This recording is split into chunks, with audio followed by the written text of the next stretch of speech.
स्वागत है आप सभी का हमारे इस YouTube चैनल पर। जैसा कि आप लोग जानते हैं कि पिछले 2 वीडियो में हमने जो है आपको वेक्टर का कुछ महत्वपूर्ण क्वेश्चन बताया है, समझाया है, समझाने का प्रयास किया है। तो देखा जाए, आज कुछ और प्रश्नों का संग्रह आपके पास लेकर आए हैं हम। एक बहुत ही महत्वपूर्ण सा प्रश्न है जो ऑब्जेक्टिव के लिए भी इंपॉर्टेंट है और सब्जेक्टिव के लिए भी। बहुत ही बेहतरीन सवाल। देखा जाए, यदि vector A plus vector B plus vector C बराबर 0 वेक्टर हो, मॉडुलस ऑफ ए बराबर 3, modulus of B is equal to 4, modulus of C is equal to 5 हो, तो A dot B plus B dot C plus C dot A का मान क्या होगा? ये प्रश्न 2 नंबर के लिए ज्यादा इंपॉर्टेंट है, ऑब्जेक्टिव के लिए थोड़ा कम चांस इस पर लगता है, इसलिए आप गौर से देखिए, समझिए, सुनिए। सबसे पहले तो आपको दिया हुआ है कि vector A plus vector B plus vector C बराबर 0। जब इसे हल करेंगे तो लिखेंगे vector A plus vector B plus vector C बराबर 0 वेक्टर। इस प्रकार के प्रश्नों को हल करने के लिए आप जितना वेक्टर का एडिशन बराबर 0 वेक्टर दिया है, आप उतना ही वेक्टर से दोनों तरफ डॉट प्रोडक्ट गुना कर दें, डॉट गुना कर दीजिए। A plus B plus C दिया हुआ है, डॉट दोनों तरफ गुना कर देंगे A plus B plus C से बराबर 0 vector dot A plus B plus C से। दोनों ओर उतना ही वेक्टर से डॉट गुना कर देंगे, दोनों ओर उतना ही वेक्टर से आप गुना कर दीजिए डॉट। जितना दिया हुआ है उतना लिखिए, उसी से डॉट इधर, उसी से दोनों तरफ डॉट गुणन करने पर अदिश गुणनफल कर दीजिए। यदि आप यहां गुना कीजिएगा तो A dot B, A dot C, B dot A, B dot B, B dot C dot A, C dot B, C dot C, इस तरह से बारी बारी गुना किया जाएगा।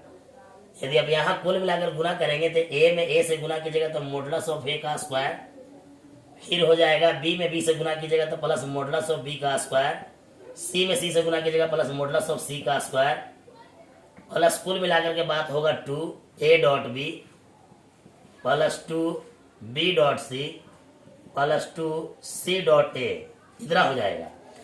बराबर इधर गुना कीजिएगा तो बराबर 0। डॉट प्रोडक्ट 0 के बराबर, यहाँ वेक्टर नहीं लगाएंगे, यहाँ पर केवल 0 होगा। और देखा जाए, मॉडुलस ऑफ ए का मान आपके पास 3 दिया हुआ है, इसका मतलब ये 3 का स्क्वायर हो जाएगा। मॉडुलस ऑफ वेक्टर बी का मान 4 है, इसका मतलब 4 का स्क्वायर हो जाएगा। मॉडुलस ऑफ सी का मान 5 है, इसका मतलब ये 5 का स्क्वायर हो जाएगा। प्लस इन सभी में से आपको 2 कॉमन लेना है, तो आपके पास ए डॉट बी होगा प्लस बी डॉट सी होगा प्लस सी डॉट ए होगा इज इक्वल टू 0। आप कर सकते हैं 3 के स्क्वायर 9, 4 के स्क्वायर 16, 9 25, 25 50, यानी इतना दूर जोड़ करके आप 50 उधर लाइएगा तो -50, यानी कि इतना का मान जो है पूरा मिलकर के 50 होगा। इधर ला -50 ला सकते हैं और 2 गुना वाला भाग में ला सकते हैं बटे 2, यानी कि काट के -25 आंसर आप ला सकते हैं। -25 यानी इतना का वैल्यू, इतना का जो मान है आपका, इतना का मान -25 के बराबर होगा, -25, यानी सी इसका राइट आंसर है।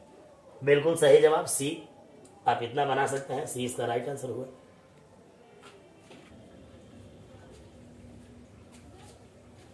दूसरा सवाल देखा जाए, आज के इस वीडियो का दूसरा सवाल। आपको यदि प्रश्न अच्छा लगे तो आप वीडियो को लाइक करें, चैनल को सब्सक्राइब करें, कमेंट करें, अपने दोस्तों के साथ शेयर अवश्य करें। ये भी प्रश्न ऑब्जेक्टिव के लिए नहीं बल्कि सब्जेक्टिव 2 अंक स्तरीय प्रश्न है, इसलिए आप ध्यान से देखिए, सुनिए, समझिए। मॉडुलस ऑफ वेक्टर ए बराबर मॉडुलस ऑफ वेक्टर बी बराबर modulus of A plus B बराबर 1 है। जब इतना बराबर इतना बराबर इतना बराबर 1 है तो इसका मतलब इसका मान भी 1 हुआ, इसका वैल्यू भी 1 हुआ, और ई तो 1 है, ये है। मॉडुलस ऑफ ए का मान भी 1 हुआ, मॉडुलस ऑफ बी का मान भी 1 हुआ, मॉडुलस ए प्लस बी का मान भी 1 हुआ। लेकिन कहेंगे चूंकि modulus of A plus B is equal to 1, इतना बराबर 1 है। हालांकि इसका भी वैल्यू 1 है, इसका भी वैल्यू 1 है और इसका भी वैल्यू 1 है, तो हम इतना बराबर 1 लिखेंगे। जब मॉडुलस लगा हुआ है तो अपन 1 से स्क्वायर लगा देंगे, 1 पर भी स्क्वायर लगा देंगे, इससे इसके वैल्यू में कोई अंतर नहीं आएगा। और कोई भी मॉडुलस का स्क्वायर है तो समझिए कि डॉट में 2 बार गुना है। ए प्लस बी में जब हम डॉट गुना करते हैं ए प्लस बी से इस प्रकार, तभी जाके मॉडुलस का स्क्वायर होगा। जब same vector co dot product किया जाता है तो उसका मॉडुलस का स्क्वायर होता है बराबर 1। आप यदि यहाँ से इतना के बदले आप ये लिख सकते हैं, एक ही वेक्टर का 2 बार जब डॉट प्रोडक्ट किया जाता है, एक ही वेक्टर का 2 बार डॉट सेम वेक्टर का, तो मॉडुलस का स्क्वायर होता है बराबर 1 का स्क्वायर लिखेंगे। अब हम इसको गुना करेंगे तो यहाँ इसमें गुना होगा तो मॉडुलस ऑफ ए का स्क्वायर हो जाएगा। यहाँ जब बी से गुना होगा तो मॉडुलस ऑफ बी का स्क्वायर हो जाएगा। और A dot B dot A बराबर होता है, इसलिए 2a डॉट बी हो जाएगा बराबर 1 लिख सकते हैं यहाँ से। इसका मान देखिए, इसका मान मॉडुलस ऑफ ए का मान 1 है तो 1 का स्क्वायर 1 हो जाएगा। इसका मान मॉडुलस ऑफ बी का मान 1 है, स्क्वायर करेंगे तो 1 का स्क्वायर 1 हो जाएगा। स्क्वायर भी करेंगे तो 1, स्क्वायर भी करेंगे तो 1 होगा। प्लस 2a डॉट बी बराबर कितना हो जाएगा 1। ये 1 से 1 काट देंगे, यानी कि प्लस 1 ऊपर टी माइनस 1, यानी 2a डॉट बी बराबर कितना हो जाएगा -1। a डॉट बी के बदले में आप लिख सकते हैं -1/2, यानी -1/2। a डॉट बी का मान -1/2 आ सकता है, इतना। अब आगे जब हम हल करेंगे इसमें तो हमको इतना दिया है, modulus of a minus B, इसका मान निकालना है। तो हम इसका मान हमें ज्ञात करना है, लेकिन हम जानते हैं कि जब इसका स्क्वायर लगाएंगे तो इतना के बदले में हम a minus B dot a minus B लेकर के चल सकते हैं, यानी इतना बराबर इतना लेके चल सकते हैं। सेम वेक्टर का जब सेम वेक्टर का 2 बार डॉट होता है तो मॉडुलस का स्क्वायर होता है, सेम वेक्टर का 2 बार डॉट होता है तो मॉडुलस का स्क्वायर होता है। अब यहाँ से स्क्वायर हटेगा तो ये रूट लग जाएगा इसमें। हमको इतना का वैल्यू लाना है तो मेरा क्वेश्चन हुआ, ही मेरा आंसर आएगा। अब हम गुना करेंगे इसमें, तो जब यहाँ गुना करेंगे तो मॉडुलस ऑफ ए का स्क्वायर हो जाएगा, प्लस यहाँ गुना करेंगे तो मॉडुलस ऑफ बी का स्क्वायर हो जाएगा। चूंकि a dot B dot A बराबर होता है तो -2a डॉट बी हो जाएगा। इतना फॉर्मूला लिख सकते हैं। रूट अंडर मॉडुलस ऑफ ए, जब इसका मान 1 है तो स्क्वायर करेंगे तो 1 रहेगा, स्क्वायर भी करेंगे तो 1 होगा। मॉडुलस ऑफ बी, जब इसका मान 1 है तो स्क्वायर भी करेंगे तो 1 होगा। -2 इंटू a डॉट बी, इसका मान आप लाए हैं -1/2, तो इसका मान आप यहाँ से भरिए -1/2। ये 2 से 2 काट देंगे, रूट अंडर 1 + 1 और माइनस प्लस 1 बराबर √3 इकाई। √3 इकाई आंसर हुआ। बी आपका राइट आंसर है, एकदम बिल्कुल बी सही जवाब है। यदि आपको अच्छा लगे तो आप चैनल को सब्सक्राइब कीजिए, वीडियो को लाइक करें।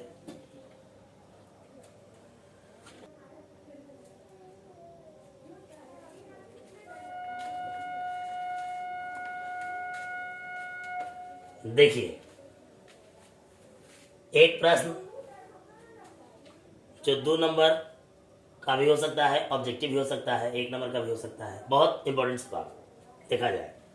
एक ऐसा इकाई सदिश कौन है जो सदिशों इतना और इतना पर लंबवत है? लंबवत है। यदि आप इसको वेक्टर ए मानेंगे, वेक्टर ए, और उसको वेक्टर बी मानेंगे, यदि उस सदिश को आप वेक्टर ए मानिएगा और उसको वेक्टर बी मानिएगा तो ए और बी पर लंब सदिश, लंबवत, परपेंडिकुलर वेक्टर। याद रहे, अगर कोई वेक्टर ए है, दूसरा वेक्टर बी है, इन दोनों पर अगर आप उसको वेक्टर ए मानिएगा, फर्स्ट वाला को वेक्टर ए, सेकंड वाला को वेक्टर बी मानिएगा, तो इन दोनों पर लंब सदिश, जब भी लंब सदिश कहता है तो क्रॉस निकलता है। जब भी लंब सदिश बोला जाए तो क्रॉस निकलेगा, क्रॉस। और जब भी क्रॉस प्रोडक्ट परिभाषित होता है तो हम डिटर्मिनेंट फॉलो करते हैं।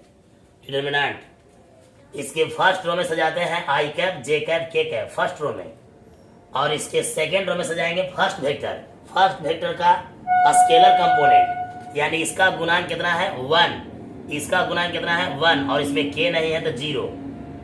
और सेकेंड वेक्टर भी, उसको बी माने थे तो उसमें आई नहीं है, आई तो 0, उसमें जे का गुणांक 1 और उसमें के का गुणांक 1।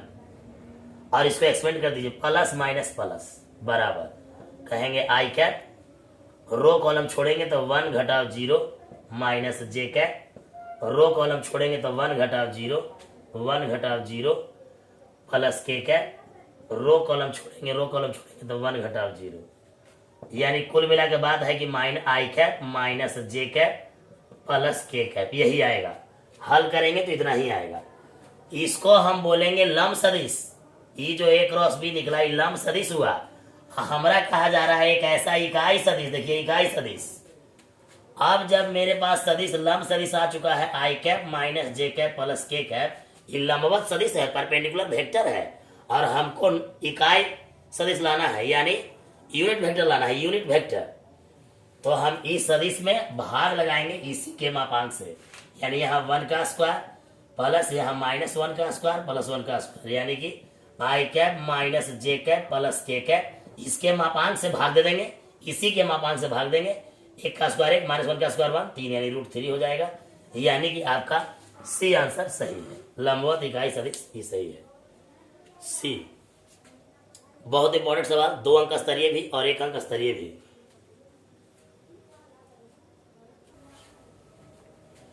देखा जाए एक ऑब्जेक्टिव के लिए बिल्कुल ऑब्जेक्टिव प्रश्न है, ये 2 अंक स्तरीय नहीं हो सकता है, केवल ऑब्जेक्टिव होगा। कह रहा है कि यदि बिंदु ए का स्थिति सदिश छोटकी वेक्टर ए लिखा है, दूसरा बिंदु बी जिसका स्थिति सदिश छोटकी वेक्टर बी है, स्मॉल बी वेक्टर है, 2 बिंदु हो तो रेखाखंड ए बी का मध्य बिंदु पी का स्थिति सदिश क्या होगा। यानी कि जैसा कि हम लोग जानते हैं, मान लेते हैं कोऑर्डिनेट अगर एक्सेस है एक्स, यहाँ पर जो है मान लेते हैं कि जेड, यहाँ पर मान लेते हैं वाई है, ठीक है। चलिए यहाँ पर स्टार्टिंग पॉइंट या ओरिजिन पॉइंट है, मान लेते हैं कोई बिंदु यहाँ पर ए है, बिंदु ए है, दूसरा बिंदु मान लेते हैं इधर हम बी है, दूसरा बिंदु बी है। यदि इसका पोजीशन वेक्टर बताना होता है तो हम यहाँ वेक्टर ए इस प्रकार ओ ए वेक्टर बनाते हैं, जिसको हम वेक्टर ए बोलेंगे। यदि इसका स्थिति सदिश बताना है तो इसको मूल बिंदु से मिलाएंगे, वेक्टर बी बोलेंगे, और ए से बी दिष्ट रेखाखंड हो जाएगा ए बी। और कह रहा है कि 2 बिंदु ए और बी, तो ए का स्थिति सदिश ये बता रहा है, बी का स्थिति सदिश यहाँ ये बताया जा रहा है।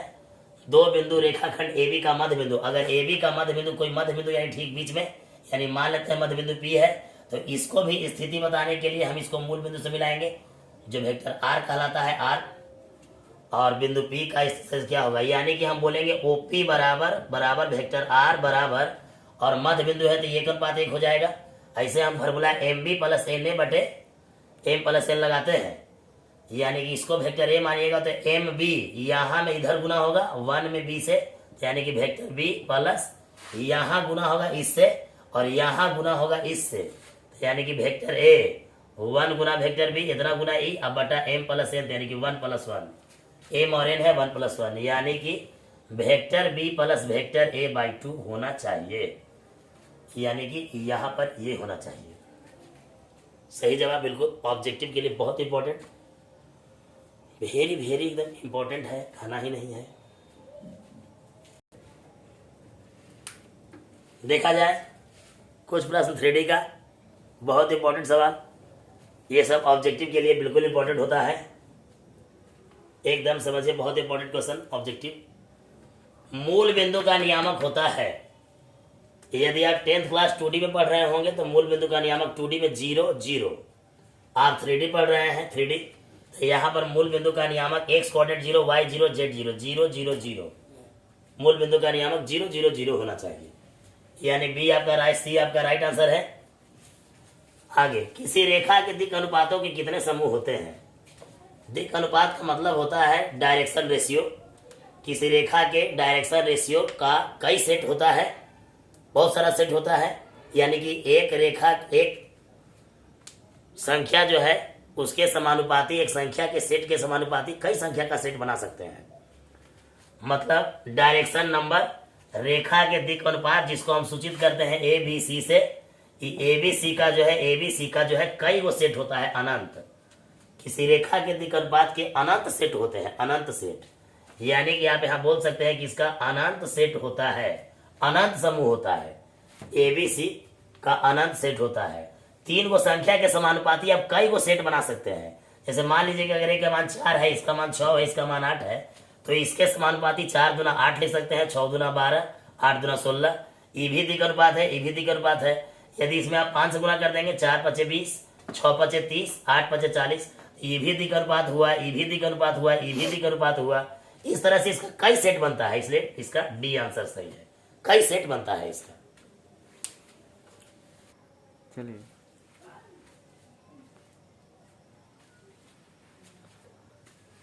देखा जाए 3D का बहुत इंपॉर्टेंट सवाल।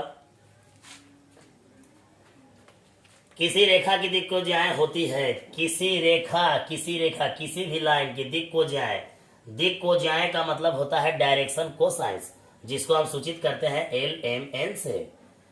और किसी रेखा की दिक् को ज्याए होती है, दिक् को ज्याए मतलब LMN, डायरेक्शन कोसाइंस LMN। इसका केवल एक सेट संसार में 1 पीस लॉन्च हुआ है। किसी भी रेखा का दिक् को ज्या का एक सेट होता है, इसलिए वो अद्वितीय है। अद्वितीय होता है, अनंत नहीं, परिवर्तनशील नहीं, अद्वितीय। एक ही सेट होता है, एक रेखा के लिए एक सेट। किसी रेखा की दिक् को ज्याओं को तो सूचित करते हैं हम LMN से कि वर्गों माने स्क्वायर, वर्गों बोला तो स्क्वायर का योगफल माने जोड़। तो L square plus M square plus N square बराबर 1 होता है, फॉर्मूला है। ऑफलाइन क्लास वाले विद्यार्थी जानते हैं फॉर्मूला होता है। दिक् को ज्याओं के वर्गों का योगफल 1 होता है। L square plus M square plus N square का मान 1 होता है, इसलिए 1 होगा 1। बिल्कुल इंपॉर्टेंट, बहुत ही महत्वपूर्ण प्रश्न, इंटरमीडिएट एग्जाम 2022 के लिए बहुत इंपॉर्टेंट सवाल। आप मिस ना करें, वीडियो को पूरा देखें, एकदम ध्यान से देखें, दिमाग में एकदम बैठ जाएगा इस प्रकार का ऑब्जेक्टिव। देखा जाए प्रत्येक वर्ष इंटरमीडिएट एग्जाम में इन तीनों में से कोई एक प्रश्न प्रत्येक वर्ष हर साल पूछा जाता है। प्रत्येक वर्ष पूछा जाता है तीनों में से कोई एक प्रश्न। एक्स अक्ष की दिक् को जाए, direction cosines of x axis, या वाई अक्ष की दिक् को जाए या जेड अक्ष की दिक् को जाए। दिक् को ज्या का मतलब होता है LMN। कोई रेखा एक्स अक्ष की धनात्मक दिशा से जितना कोण बनाती है, एक्स अक्ष वाई अक्ष जेड अक्ष की धन दिशा के साथ जितना कोण बनाती है, वो सब जो है इंक्लाइनेशन, झुकाव कहलाता है, जिसको हम अल्फा बीटा गामा से सूचित करते हैं। और उसके आगे हम कॉस लगाते हैं, cos alpha cos beta cos gamma को दिक् को ज्याए कहते हैं, डायरेक्शन कोसाइंस कहते हैं। तो एक अक्ष की दिक् को ज्याए, एक अक्ष से 0 डिग्री का कोण बनाएगी, एक अक्ष वाई अक्ष से 90 डिग्री का कोण बनाएगी, एक अक्ष जेड अक्ष से 90 डिग्री का कोण बनाएगी। इस सब के आगे कॉस लगाएंगे, इसके आगे कॉस लगाएंगे, इसके आगे कॉस लगाएंगे। कॉस 0 का मान 1 होता है, कॉस 90 का मान 0 होता है, कॉस 90 का मान 0 होता है। यानी एक अक्ष की दिक् को जाए 1 0 0 हुआ। एक अक्ष बोले तो 1 0 0, इसी को उलट दीजिए 0 1 0, ये वाई अक्ष का हो जाएगा, 0 1 0 वाई अक्ष का हो जाएगा। इसको पलट दीजिए 0 0 1 जेड अक्ष का हो जाएगा, 0 0 1 जेड अक्ष का हो जाएगा। आप एकदम बेहतरीन दिमाग में बैठा लीजिए। एक्स अक्ष बोले तो 1 0 0, वाई अक्ष बोले तो 0 1 0, जेड अक्ष बोले तो 0 0 1। इस प्रकार आप बैठा लीजिए दिमाग में एकदम। 3 में से एक प्रश्न प्रत्येक वर्ष बिहार विद्यालय परीक्षा समिति द्वारा आयोजित होने वाले इंटर की एनुअल एग्जामिनेशन में हमेशा पूछा जाता है, बिल्कुल प्रत्येक वर्ष। देखा जाए, देखिए ठीक से।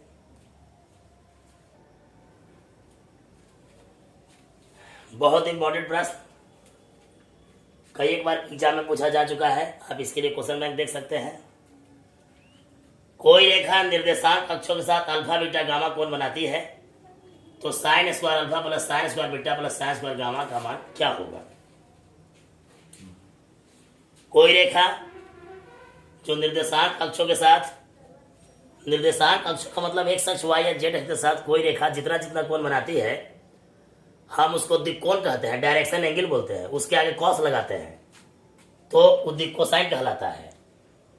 इसका मतलब कि डायरेक्शन कोसाइन L होता है, M होता है, N होता है। और जैसा कि हम जानते हैं कि दिक्कोज्याओं के वर्गों का योगफल जोड़ते हैं तो बराबर 1 होता है।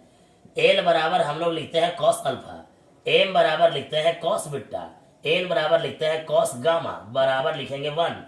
स्क्वायर लगाएंगे, स्क्वायर लगाएंगे, स्क्वायर लगाएंगे, स्क्वायर है तो स्क्वायर लगाएंगे, प्लस का चिन्ह बराबर 1। इतना बराबर 1 ये भी फॉर्मूला है, इतना बराबर ये भी फॉर्मूला है। लेकिन यहाँ पूछा जा रहा है साइन में, तो आप 10वां क्लास के फॉर्मूला लगा के 10th क्लास से कॉस स्क्वायर थीटा बराबर 1 माइनस साइन स्क्वायर अल्फा लिख सकते हैं। इसके लिए आप 1 माइनस साइन स्क्वायर बीटा लिख सकते हैं। इसके लिए आप 1 माइनस साइन स्क्वायर गामा लिख सकते हैं, प्रयोग कर सकते हैं, बराबर 1।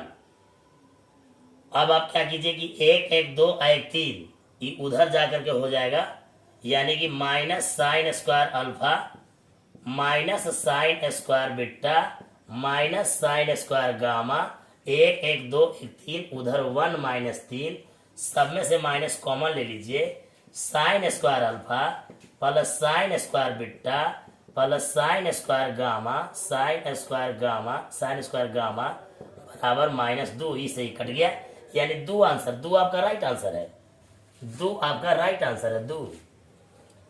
सब में से माइनस कॉमन लीजिए, उधर 1 में से 3 गया माइनस 2, माइनस माइनस कैंसिल कीजिए, इतना बराबर 2 आंसर सही है, बिल्कुल सही जवाब। इतना का मतलब दिक्कोचा के लिए L square M square N square का मानिक लिखिए, एल बराबर कॉस अल्फा एम बराबर कॉस बीटा एन बराबर कॉस गामा बराबर 1।